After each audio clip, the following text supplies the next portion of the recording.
Hey, what's going on, you guys? Welcome back to Forgiven AF Podcast, Forgiven and Always Faithful. Remember that we use, actually, check this out. Y'all get to watch too. Look at this. Let's go. All right, cool. So I've never done that before. Normally I got it on, but so excited to be back. You know, I love spending this time with you guys. I get this hour to bring a guest on who just share something with you guys, bring some hope, inspiration, just things that I needed that, and I still need. So a lot of times these shows are someone sitting across from me, teaching me things. And that's why I love this so much. You know that we do this for our nonprofit, Second Chance Mentors, that we work with the kids that have been kicked out of school, try to help them get back into school. I got to show Geoff today the after school program that we built here with the kids have their PlayStation and their TVs, and then they have their whiteboard to learn. And I got a couple offices over here where they can get tutoring. So I'm super excited about having this place here. The other day, a couple kids showed up, and I was just, my heart melted at having them actually come to be able to, you know, have a place to come and be safe and stuff, you know. So I've been trying to get Geoff Barker on the show for, it's been over a year. Yeah. It's been over a year. We booked it one time, and we just haven't been able to connect. I know you're all over the place busy. But thank you very much for being here. I know enough about your story now that I can't wait for this show to go live. I think it's one of the coolest things that your story will literally change lives, man. So again, thanks for being here. Pleasure. If you could just maybe just kind of take off with, oh, hold on. Before that, I told you I wanted to. My ADD is showing. You guys know I get so excited that I can't stop. Look at all these letters, y'all. Check this out. This is all from like the last couple weeks.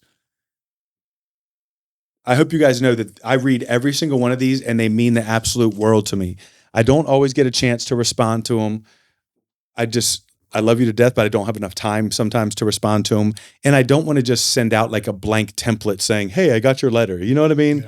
Yeah. But I do read every single one of them.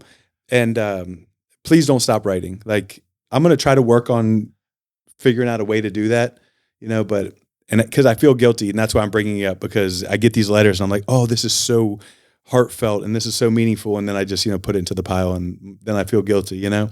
But anyways, enough about me rambling. Geoff, can you kind of just tell us, I'm just going to let you know your story, you know, can you kind of just take over and just, I know that that's not really your style. He's very humble, which is cool, but could you just kind of like let us know, you know, who you're from, what your upbringing was like, stuff like that? Yeah. So I was brought up in England. If you think the accent's a bit weird, it's 22 years in England and then 22 years in Australia and then around the world a few times. So hopefully you'll understand what I'm talking about.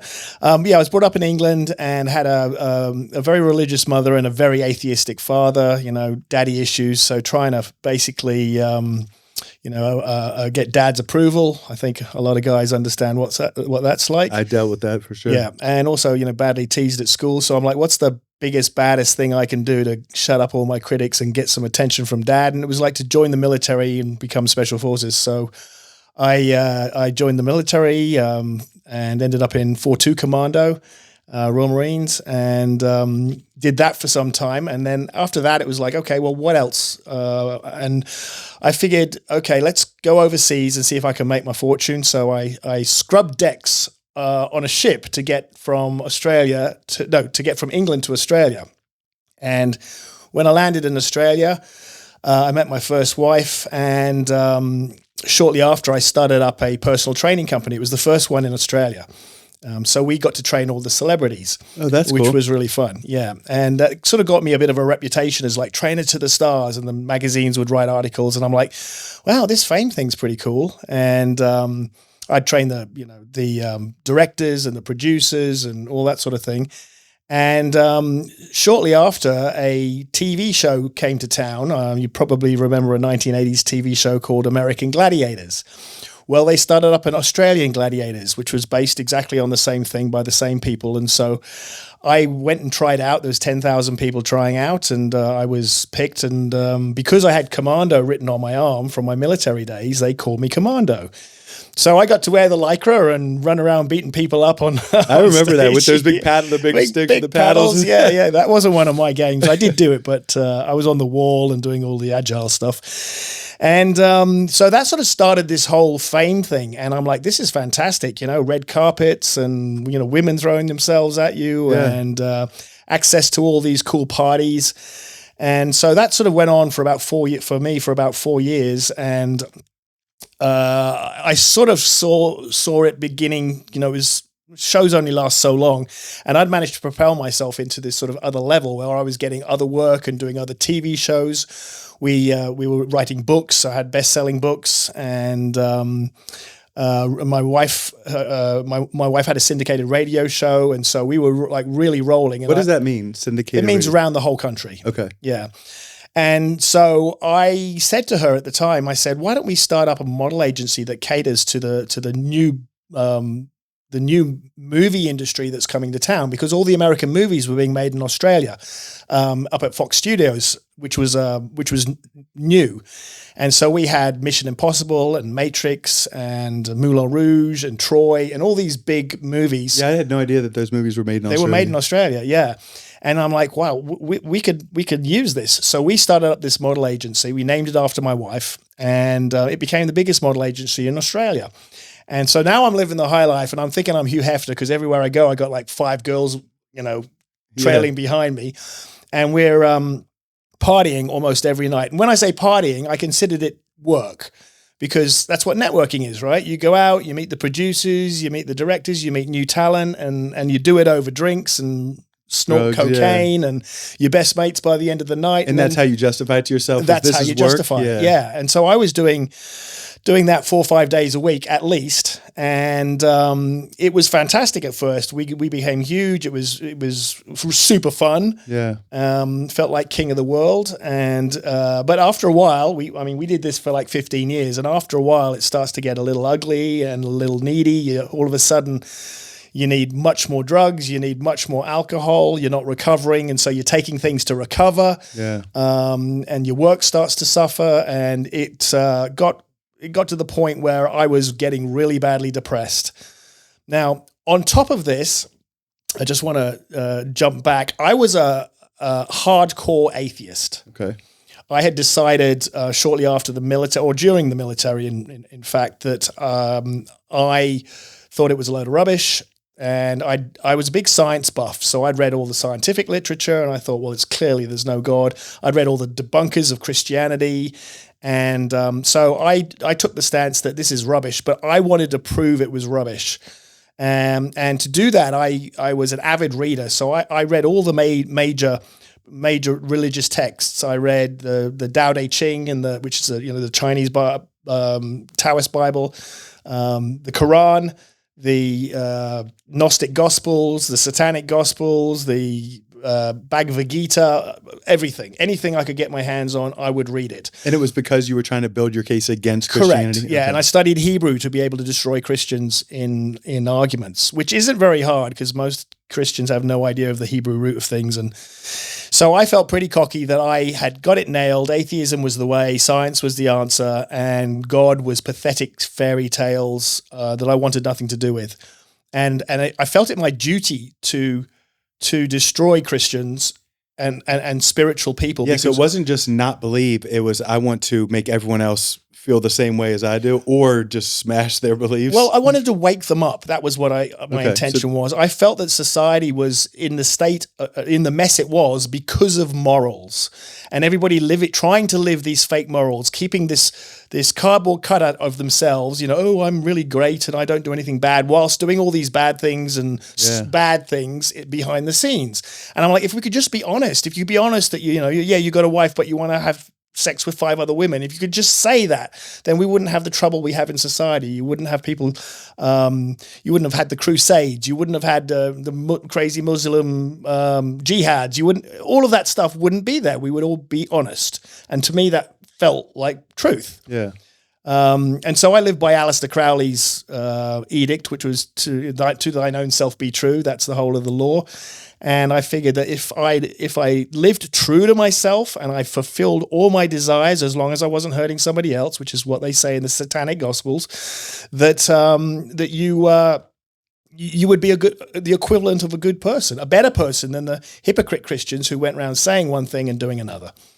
So that's how I sort of. It's weird because like, and not to interrupt you, Yeah. as you say that, like part of me in the back of my mind, which I like have to like fight away, is almost like, yeah, that makes sense. Yeah. You know what I mean? It did make sense. But I mean, I love Jesus, right? But part of me still in my mind, I'm like, yeah, well, that makes sense. Yeah. I have to fight. You know what? I don't know if even No, why I said no, that. that's exactly right. But as you said before we started this podcast, there's the difference between religion and spirituality. Correct. Yeah. And what I was really railing against was the religion. And I agree with that. Religion is not good. Yeah. And the spirituality I just put down to fairy tales. Yeah. Delusions of the mind, wishful thinking, liars, whatever. So with all this fame and all this attention, it got really, really bad, and my depression got worse. The reason is, if anybody's been super successful, they know that the answer isn't in success. Or money, yeah. Or money, or fame, or women, or any of these things. But anybody who doesn't have these things, they look up to that and they're like, oh, if I just had that. And that gives them hope. That's so good. It's a false hope, but it gives them hope. Yeah. When you get there and you realize it's not it, then that hope dies. And now depression kicks in. Wow. And that, I think, is why so many celebrities go off the deep end. That's really good. And so I was going off the deep end in a big way. It was getting darker and dirtier, and the drugs were getting crazier, and anything white on the table you'd snort, and it was not good. And I was suicidal because, partly because of the crazy amount of chemicals, partly because all of the things I thought were true weren't turning out to be true. And so I said to my wife one day after a big binge, I said, I'm going to die if I keep doing this. I can jump off a cliff physically or metaphorically. And I just watched a documentary about ancient armies and how they used to sail the soldiers up onto the beach of the enemy. They'd get out, then they'd burn the boats. Yeah, so they couldn't go back. They couldn't go back. Yeah. And being a soldier, I'm like, man, that would really make you go forward. Yeah, you would fight like crazy. And I'm like, how do I burn my boats? That's good.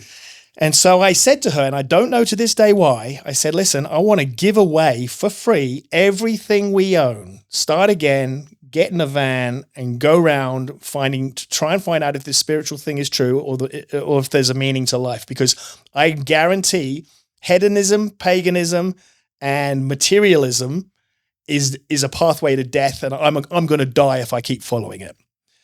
What did she say? Well, at first, because she had a 6-month-old baby, we just had our first little girl, and she said no, you're crazy. And then she went for a walk around the Botanic Gardens because we lived right in the middle of Sydney, Australia. And by the time she came back, she was like, you know what? I am not happy with what we're doing either, and I'll follow you to the ends of the earth. I can see you're depressed. You need to do something. Let's do it. So we set out. We put a clip on YouTube. And it got all over the newspapers, all over the media, and we got 64,000 emails, 12 million hits, and people asking us, can I have your TV? Can I have your jewelry? Can I have your designer clothes? Can I have your car?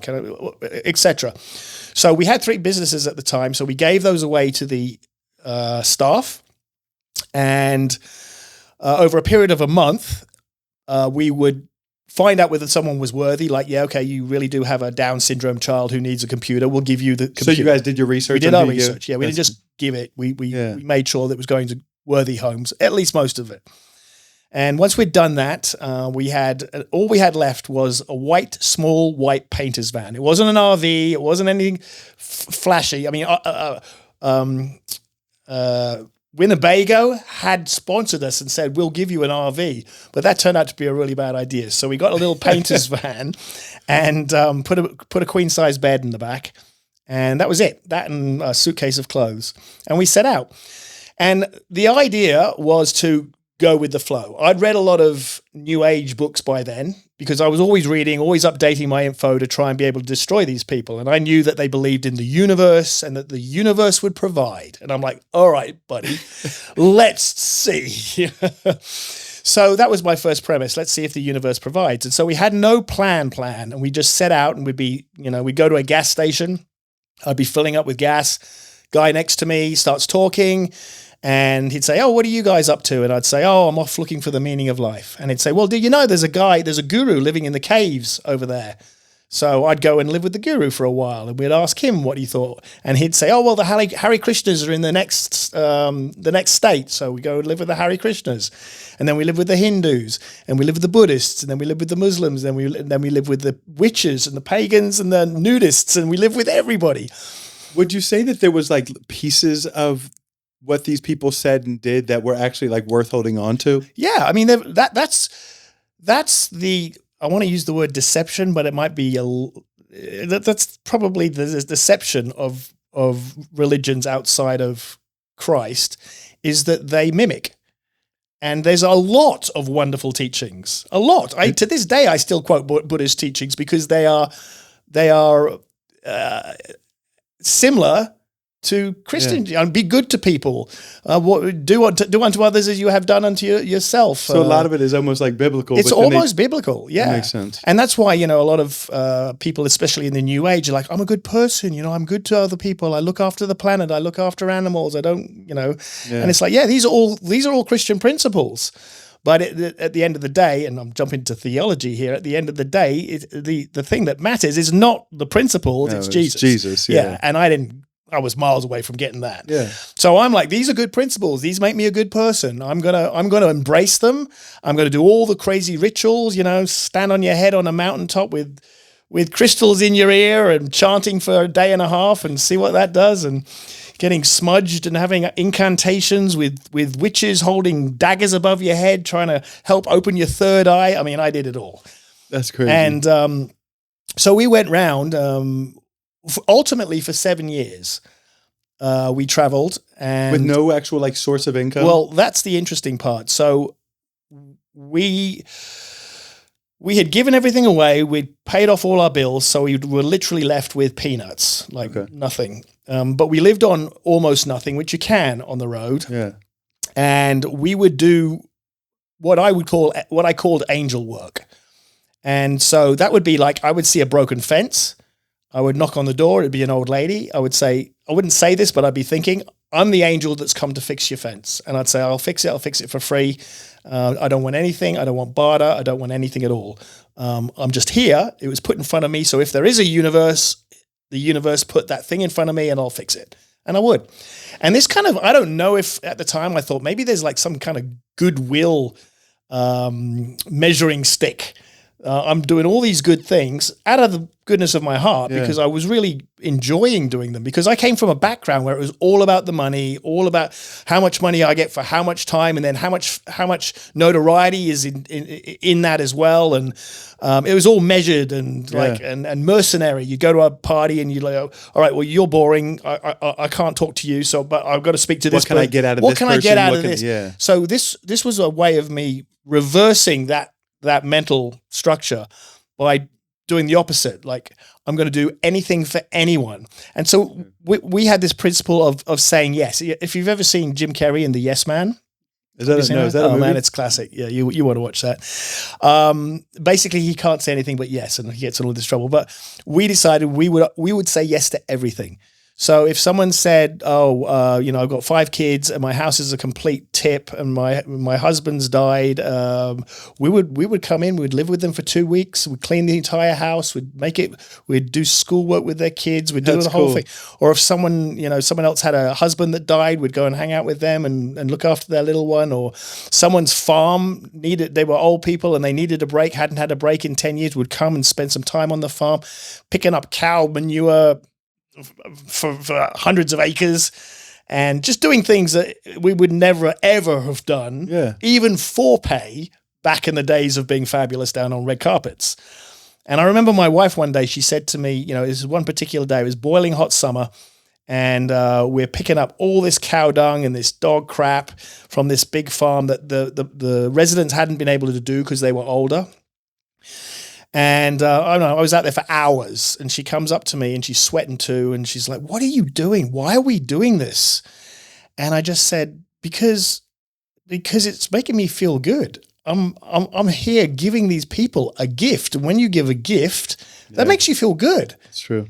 And she was like, "We were paid $400 an hour to help people build their businesses, and now I'm picking up crap for free." She didn't get it at first, but after a while, what happened was something kind of miraculous happened, is that people would say, "Oh, you were so helpful. We've got a friend who lives over there and they would love some help too, right?" And then when we get there, they'd put on a big spread for us and we'd have some food, or they'd say, "Hey, let us pay your phone bill." Or they'd say, and we wouldn't have asked for any of this. They would just be generous enough to do it. And, so that was one of the ways that we went around. And I guess I was trying to just reprogram my brain into another way of thinking. And I've got to be honest, it was one of the powerful moments of my life, was just doing stuff for people for free. Being humble, serving, giving back, like that's really where you get that filled on the inside. Yeah. And even if they're not particularly grateful, I mean, I had one lady and she was an old lady and we had run into her. Some friends recommended that she needed help. So they said, "What can you do?" And I said, "What do you need?" She said, "Oh, I need my roof done and I need my toilet done." And so I went, "All right." So I make some calls. I'm trying to find a plumber who would be able to do it and help us out for free because I didn't have a plumber or a roofer. Found a roofer, fixed a roof, couldn't find a plumber. And she screams at us and tells us we're phonies. And all you're trying to do is help her for free. All we're trying to do is help her for free, yeah. But we got a lot of that. There was a mixture on the road. There was people who were super positive and lived vicariously through us, like, "Wow, what's it like?" Yeah. And then other people who hated us, and there was vitriol. People like you are a waste of space. Who do you think's going to get on and do the real jobs in this world if people like you are off swanning around, and oh, your daughter's going to have a terrible life. She's going to grow up a social retard because you have, you've deprived her of school. And yeah, it was crazy. Oh, and here's the good one. When you're giving things away to people, all right, so you get 50 people asking for your big screen TV. So you give it to the one you think is most... And then everyone else hates you? Everyone else hates you and writes you hate mail. Isn't that crazy? I could see that happening. Or complains about what you gave them. Oh, this is Gucci, but what's this little stain here? You're like, what? People are weird. Anyway, so we did this for 7 years. And all along... what I now know were miracles happened. At the time, I'm like, is that fluke? Is it, is it the universe? I don't know. And so, for instance, when we had no money, we were completely broke, and my little daughter went to play on the swings I don't even know where we were. And she walks out with $50 in her hand that she found. So things like that. Yeah. Another time when it was freezing cold, it was like -20 and we're in the van, and we'd noticed that when my daughter woke up, her baby's bottle would be frozen by her head. And, we were all warm, but I was like, well, that's not good. And that's not good. We had a cop come by, knock on the door and say, "Guys, I don't think it's safe for you guys out here." And so we're like, okay, we're going to find a hotel. And everything was way more than we could. This was in the middle of nowhere. So even the low prices were way more than we could afford. And we were just about to give up, and I thought, I'll just press one more time. And I pressed one more time, and it went half price, which was exactly how much we had. That's crazy. So we then spent that evening in the warmth, running around in our undies, just going, yay! Another time, we had this. We were in the middle of nowhere, and we were about to run out of fuel, but we hadn't eaten for a significant amount of time. And we didn't have enough fuel to get to the next major city. So it was like, do we eat or do we have fuel? And I said to my wife, well, we've got to have fuel. And we only had $30, and that would barely get us to the next city. So she walked in with her $30, and she said to the guy, "Oh, I want to put $30 on number 6. He goes, "Oh, there's already $30 on it." So really? We were able, the exact same amount, and we were able to buy sandwiches. So all these little things, I'm in the back of my mind, I'm adding them all up, going, something weird is happening here. And I challenge your listeners, look at your life. What kind of weird things have happened to you? Because that's so good. Guarantee nobody walks away without God touching your life. And we just dismiss it. But hey, when you do look back, it's encouraging because he was there all along. It's so good. It's almost like when you can look at life through gratitude. Yeah. You're able to try to see those type of things, yeah. But it's easy to look back on your life or look on your life with self-pity and woe is me, and therefore you're not going to see those blessings. Yeah. And I was even the atheist who was trying to destroy his people. I was the Paul. Well, look at Paul. Yeah, exactly. Yeah. Oh, and he was still there, still just going, "Come on, Geoff. Come on, just over here, mate. Yeah, speak to this guy, whatever." That's so good. So one of the real pivotal moments that really got my attention was we've been doing this for about 6 years, had the most amazing adventure, most interesting people, done the craziest rituals, and I just felt like nothing had changed. I'd had great moments where, after meditating with the Hare Krishnas or whatever, I'd come away and feel like peace for a little bit, and then it will disintegrate, and I was still depressed. And I still had this, what felt like a void in my soul. Yeah. It was almost like this bottomless pit, which I had filled with drugs and alcohol to cover it up or to stop me looking at it. Yeah. But since I had been on the road, all of my desires for drugs had just disappeared, which was another God thing. And so I was getting depressed, badly depressed. And I said to my wife, I don't think I've given away enough. I said, I think I have got too many layers from my past. I need to strip back to the absolute core of who I am to find out who I am so I can step forward and find out if there's a God. She's like, what are you talking about? We've given away everything we own. And I'm like, no, I've got to go further. I've got to become a renunciate. So I don't know if you know what a renunciate is. Most people I speak to don't know what it is. Never even heard the word. Okay, it means you renounce everything. And so if you've ever seen those gurus in India who live in a cave on a little tiny thin mat, and they wear like loincloth and they barely eat, and they give up warmth and cool in the summer, and they give up friendship and talking and communication and relationship. They give up everything. And the idea is if you give up all those things that support your habits or give you an endorphin kick or that have defined you in the past, if you give it all up, you'll find out who you truly are. That was the premise. So my wife was really upset, and she was like, "You're going to die doing stuff like this. We've already gone this far, and I don't want to go any further. I'm worried about you, and I don't approve of this." And so that evening we went to bed, and she was upset. And in the morning, I get up and I walk around my van doing a security check, and a tall guy, thin guy, walks by, and he's got this white hoodie and a white blonde mustache. He looks like an aging surfer. And he says, "Hey, dude, what are you doing here?" And I said, "Oh, I'm off looking for the meaning of life." And he said, "Yeah, I did that too." And I went, "Really?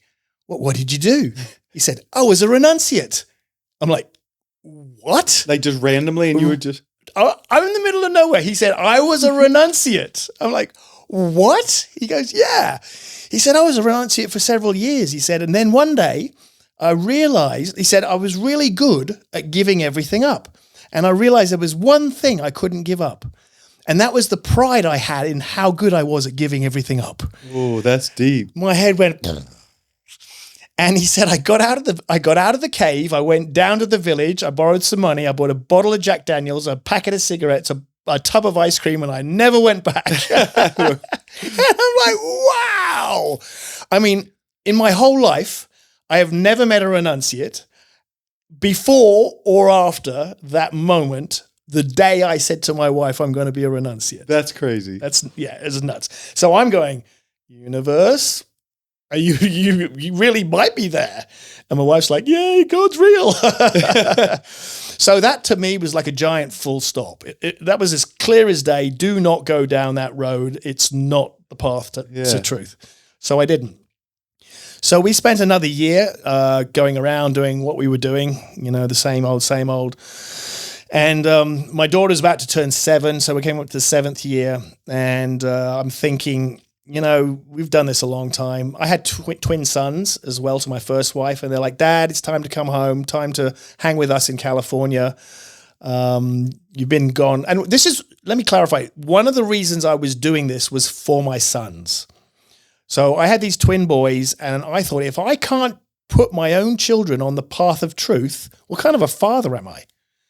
And I made the decision that I would rather die looking than have no answers for my son. And that was one of my driving forces. And so when they said it was time to come home, I was like, right, okay, it's the atheists have won. I haven't been transformed. And that was the other thing, was I had made an agreement with the powers that be that, I'd read thousands of books. There was no book that could change my mind or make me believe something. I'd been to hundreds of seminars. There was no seminar that could make me believe anything. Heard thousands of preachers, done all sorts of rituals and whatevers. There was nothing that any human could tell me that would make me believe them. Yeah. And I actually worried. I said to my wife at the time, I'm not sure that even if God came down and shook my hand, I would believe it. I would just write it off as some trip or dream or whatever. Yeah. So the agreement I made with the universe that I didn't believe was there was I have to be transformed. Without me reading books, without a 3-step program, I have to be transformed. I don't know how, I don't know what, but I need to, whenever it happens, I need to go, man, I've been changed. Yeah. And that was the sort of agreement I'd thrown out into the universe. And so after the 7th year is coming up and I'm thinking I've got to take my daughter home because we had amazing adventures. Like we'd been in Africa. My daughter was doing homeschool on the Serengeti, with elephants in the background. Cool, and and we'd been digging latrines and living in mud huts. And, it was a pretty crazy, fun life. Yeah. And it was coming to an end. And it was obviously clear that there was no such thing as spirituality beyond a positive mental thinking. So if you believe that saying namaste and doing a Buddhist meditation every day is going to make you feel better, then it's probably going to make you feel better. And that's what I put it all down to. So I said, I'm going to raise the flag for the atheists and go back to my life and blow my brains out with cocaine and parties because that's the only way I'm going to fill this emptiness in my soul. She said, well, look, isn't there a better way? And so I thought about this and I thought, you know what? I'm going to do one last thing. I'm going to narrow it down to 2 choices to make it easier for the powers that be.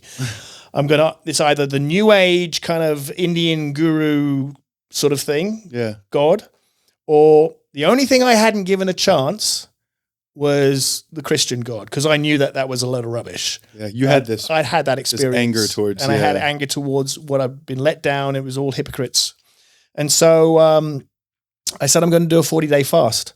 So I locked myself in a room for 40 days and I had a plan to do 1 hour meditation, guru meditation and 1 hour Christian prayer, and 1 hour meditation, 1 hour prayer, 1 hour meditation, 1 hour prayer. Do that for 8 hours and do it for 40 days. And if that didn't get the attention of any God that might be out there, then there was a load of rubbish and I'm going back to the old habits. Yeah. And so I did. And on day 7, I'm screaming at the wall because this is boring, man. You can't believe how boring it is. 8 hours a day with your eyes closed, either meditating or praying with no food, just water. And so I'm in between my meditations, I'm screaming at the wall. I'm yelling at God. I'm cursing. I'm using F-bombs. I'm like, you effing piece of crap, You say knock and you'll answer. I've been breaking the freaking door down and you haven't answered. You're a piece of... Anyway, and I'm screaming and yelling. And in the middle of me screaming and yelling, out of nowhere, from the top of my head to the tip of my toes, it was like every single cell in my body exploded in love. And I felt this love like I have never felt before. It was this warmth and this glowing. I felt like these arms were around me and all I could hear was these words, rest in me. And I'm like, I've been struggling to find God all these years. I've been struggling to get somewhere. And this thing is just saying, just rest. That's all I have to do is rest. That's crazy because it seems like you go up to this point, you had been trying to control every single part of the situation about your faith or whatever it was in. Yes. And now it was almost like God was like, just stop. Just stop. Yeah. Just stop. And so I did, and I just laid back and this, oh my gosh, the love. Anybody who's ever experienced the love of Jesus, you can never look back. It doesn't matter what happens. It was like absolutely transformational. And the first words in my head were, oh no, does that mean I'm a Christian now? So in that time period, it was about a 10-minute time period. And in that time period, it was as if, as I'm feeling this love, I'm starting to sob so hard, I thought my guts were going to come out of my mouth. I was absolutely sobbing uncontrollably. And it was the catharsis of this sobbing. And all of a sudden, it felt like my brain had been taken out of my body, completely washed. All the things I used to believe that were a good idea, all of a sudden I'm like, well, that's a stupid idea. Why would I believe that? Why? And all of the things that God had as a better idea, I'm like, that's a great idea. Why didn't I think of that in the first place? So my brain was literally transformed in I don't know, 5 minutes. And one of the things I remember thinking was, God, you did that in 5 minutes. Why have you made me go around the world for 7 years? And I could see that being a question, but I could tell you exactly why. It's because so you can have this story. Oh, okay. I never thought of it that way. I thought it was, go on. No, I mean, I'm sorry to interrupt you, but I mean, God allows us to walk through things for a long time to then, so we can have a testimony that can change other people's lives. You know what I mean? So I fully think that there's a lot of people that your story now is going to affect that might be going through the Buddhist or the Hindu or all these different New Age or Wicca or all this stuff. And they're like, oh, wait, he tried it too. And now he found God. You know what I mean? Yeah. Like, so God can use that. Sorry to interrupt you, but no, that's absolutely true. That's what was turned out to happen. But I sort of was in my mind, what I felt like was I had built up so many layers against the possibility of God that God, as they say, God's a gentleman. He's not going to break the layers off you if you're not willing to let them. So I had to literally have them taken away one at a time, till finally I was vulnerable enough in this state for him to be able to reach down and go. Poof. So if you're struggling out there, know that you're struggling because you've just put your own layers. Let them go. Let God do what God does best, which is heal. So good. So good. And so the other thing that happened was that big hole in my soul, which I could almost physically see. And to me, in my mind's eye, it was like this giant bottomless pit with all these fissures, these cracks that were so small. And it made me think self-help is such a joke. I mean, there's a time and a place for it, but if you think you're going to heal your broken soul with self-help, we don't even know half the things that are broken in us. How do you heal what you don't even know is broken? So true, yeah. And I'd been a massive self-help advocate. I'd read all the books, I'd done all the practices, and I'd never been able to do much more than cover up that hole for a little bit. So what I saw was this giant crevasse, and it came together and it started closing, and all those fissures and cracks, they started closing, and it closed so completely you couldn't even see that there'd been a hole or a crack or anything there. That's so cool. And in that moment, I just felt, oh, wow, I feel at peace for the first time in my life without drugs. Yeah.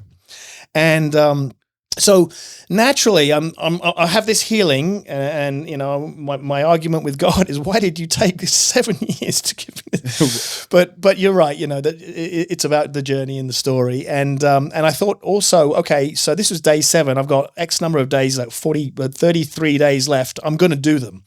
Because A, I'm military, and I said I was going to do it. I would have given up right there. But B, I wanted to check that it was the real deal and that it didn't just evaporate in the morning, that I really was transformed. Did you still continue? Sorry to interrupt you again. Did you still continue the New Age? No. So it was all Christian. Yeah. So what happened after that was I sent a little message to my wife because I wasn't allowed to talk. I put it through the door and I said, can you bring me a Tao Te Ching, which was the Chinese Bible, which I loved because to me it was full of wisdom. And give me a Bible, which I'd read 2 or 3 times, but I thought was a load of rubbish. So she brings them in. I stopped the New Age chanting stuff. Yeah. I stick with the prayer, but I do read these 2 books because I'm like, I want to test this. And I'm reading the Tao Te Ching that I used to think, it's Confucius and all these amazingly powerful, wise words. And I start reading it. And it felt like I was reading the back of a packet of cereal. It was so kind of empty and meaningless. And I start reading the Bible, which I'd read, but I thought was just like, eh. And it felt like it was like 4-dimensional, 8-dimensional, 10-dimensional. I was seeing things I'd never seen. I was realizing things I'd never realized.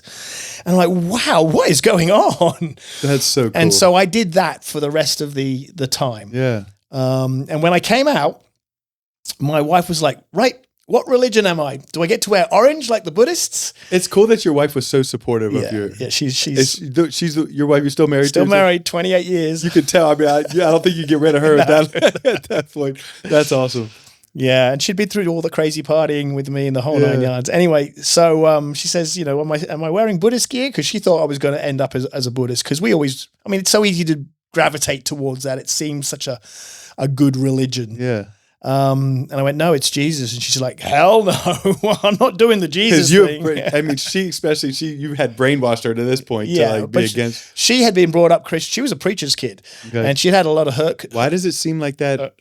A lot of Christians, like pastors' kids, run away from the faith for a period of time. Well, it's because they see behind the curtain. Yeah, and they see the hypocrisy, and then they get caught up in man's issues as opposed to seeing the message. It's it's true. And she got a lot of church hurt. She'd been badly hurt by her church, and in fact, we met on her divorce party day when she said she made a vow to disown God, disown men, And that was the day she went out with her best mate to have her divorce party. And that's when you met her? We met.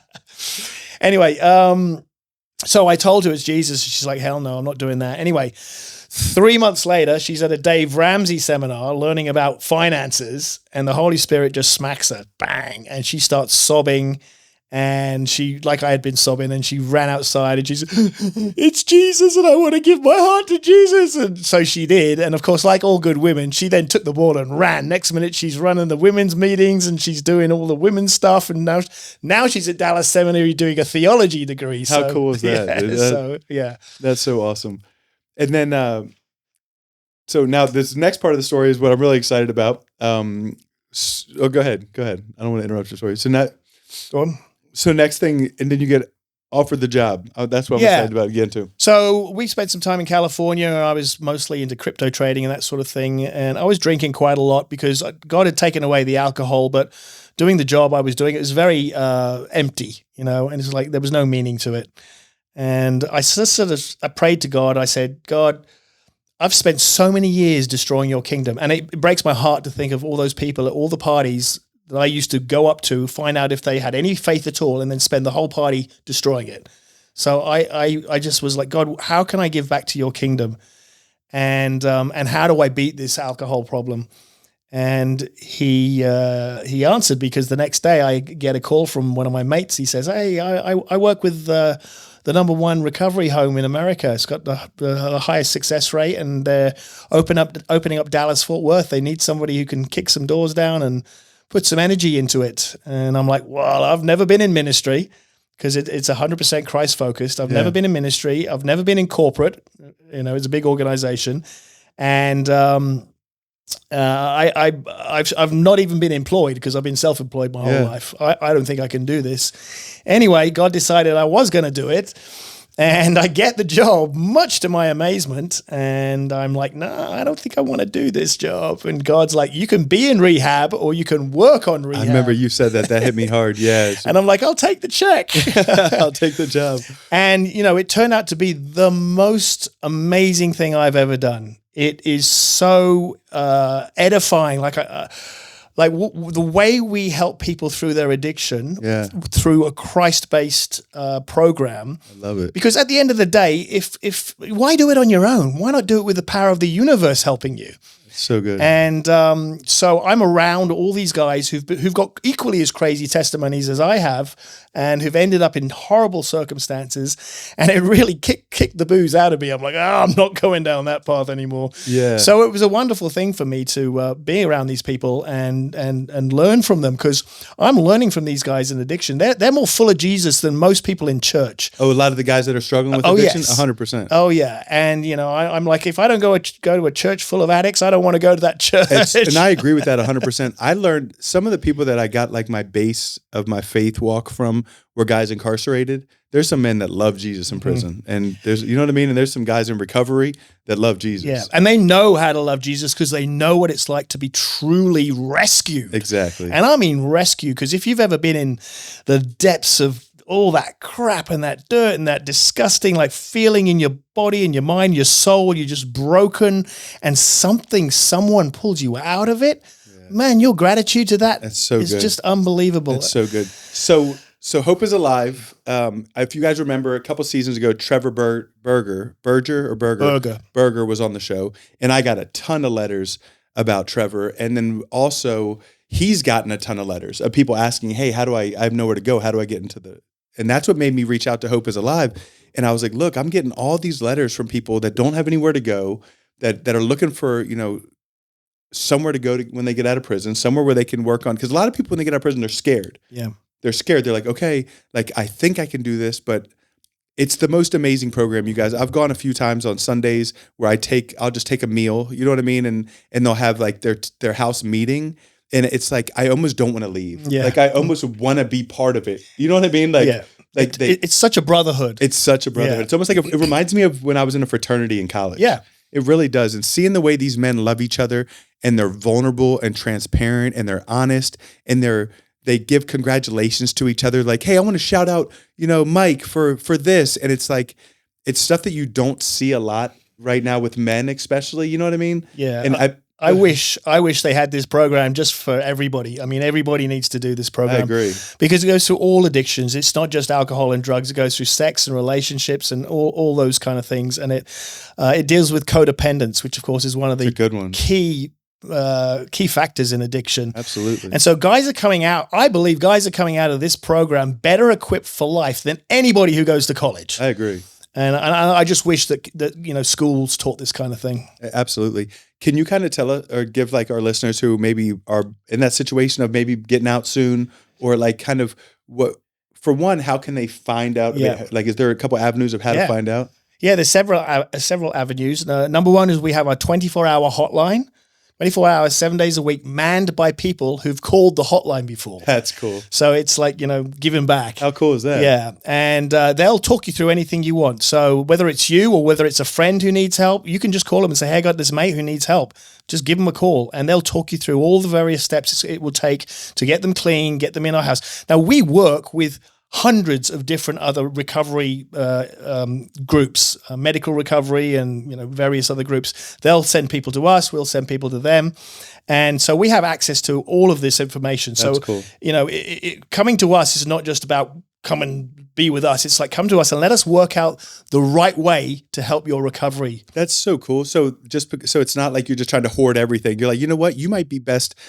You don't maybe need everything we have to offer. Maybe this is a better resource for you. Yeah, absolutely. What is that phone number before? Do you know it? Put it on the bottom of the screen.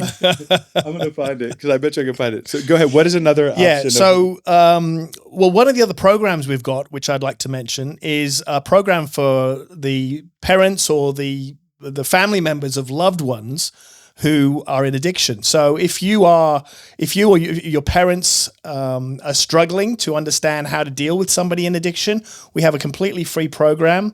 And it goes through what addiction is, it goes through the science of it, it goes through codependence, it goes through the shame and the guilt, and it's all, again, Christ-focused. And it's a community of people who are suffering and going through the same thing. They support each other. So if you or your parents or your husband or your wife is struggling back home to deal with your addiction, put them onto this, because this will absolutely get them to understand what you're going through and how, and then prepare for when you come back into their life. That's so good. And I forgot that you guys did that, because I do remember you guys ran like groups, almost like AA, NA groups, but for families of addicts that were struggling. And that's completely free. We have groups out in Australia, Hawaii. It's like, it's worldwide at the moment. Let me give this phone number real quick before I forget this. The phone number for that hotline that he was talking about is 1-844-34. That's a lot of numbers. 1-844. It's a lot of numbers. But it seems like right. It is? Yeah. 1-844-346-73669. It seems like there's an extra number in there. Okay. Now I'm making it harder. Scratch that number. That's too many numbers. Okay. The other way that people, phone's off. there's hopeisalive.net. Put Hope is Alive. Yeah, go to hopeisalive.net and all the details are there. There's also a sign-in form there. You can actually register to come and get interviewed on that form online. So that's one of the ways you can do it.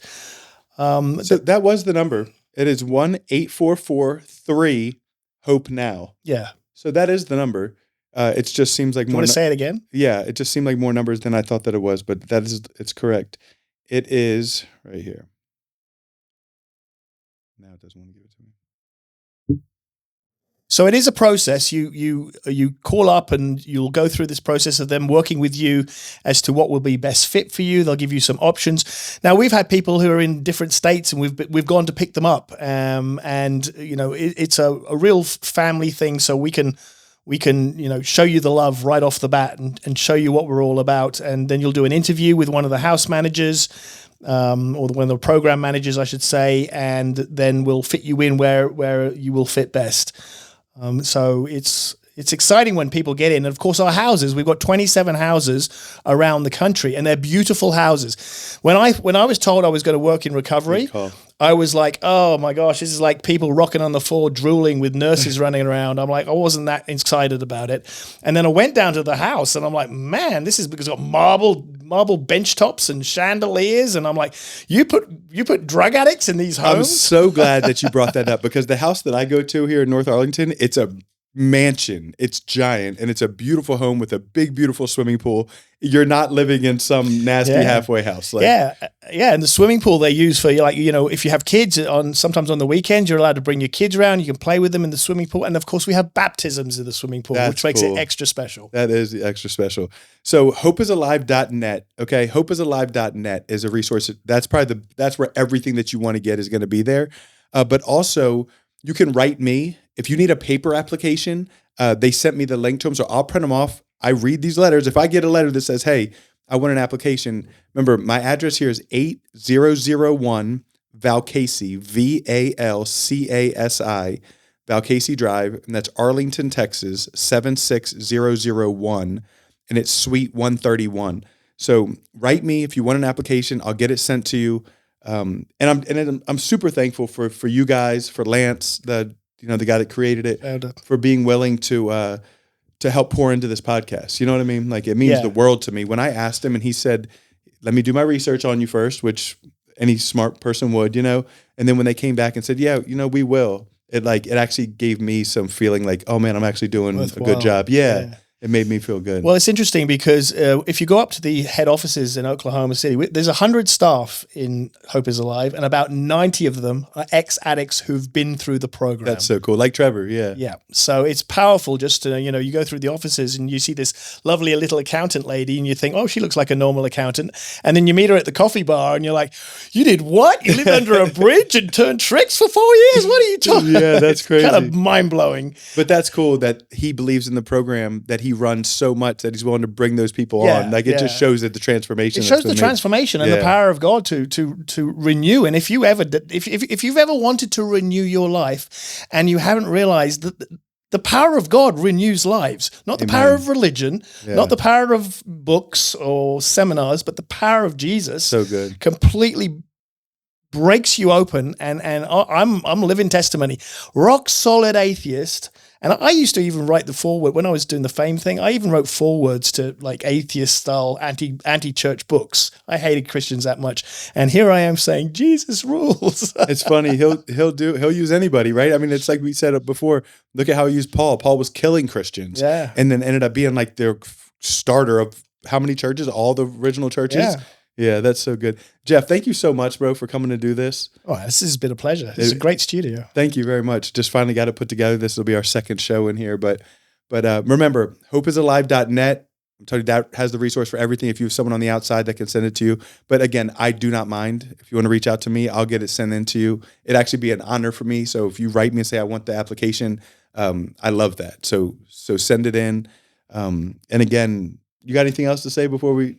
Oh, I almost forgot. Okay, so I normally I prep people in advance for this, but you're gonna have to just get it on the spot. Okay, if you could go back and give little 16-year-old Geoff, a piece of advice or something. I should have given you some more time to think about this, but what would it be? Could you come up with anything? Listen to your mother. She was right about Jesus. That's a good one. I was hoping you were going to go there with it being about Jesus, but listen to your mother. Even just listen to your mother, period, is a great one for anybody that's 16 years old. But my good old praying mom, she was right all along. And, the world is deceiving you. I can tell you that from being up here. I can tell you looking down, it's a crock of crap. Yeah.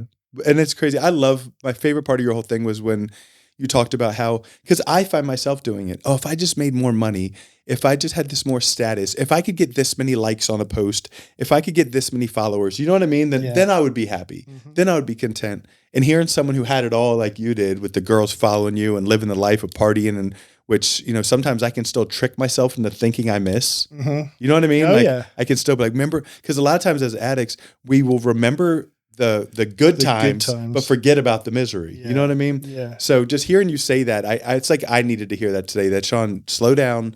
Like, I feel like recently, and I love to be able to be honest and transparent. I've been working so hard on building this new roofing company that my wife is like, hey, when are you coming home? Like, you know what I mean? And it makes me realize, like, pour into the things that you have and that are already there and that are more important than money and work that are going to be there tomorrow morning. And people don't realize that any of the things that you crave, like money or whatever, God's given us all of those desires in a sense, okay? Yeah. But we've turned them into a human version. God fulfills all of those desires in him. Yeah. When you truly, truly submit to him, he fulfills all of those things, and he does it without the hangover. That's so good. And you know what? God's not saying he doesn't want us to have money or be successful. No. You know what I mean? He'll help you. It's what's your heart posture once you get it? What are you going to do with it? Yeah. You're going to say, look at me, or you're going to give your 10% back plus some to people that need it, you know? Yeah.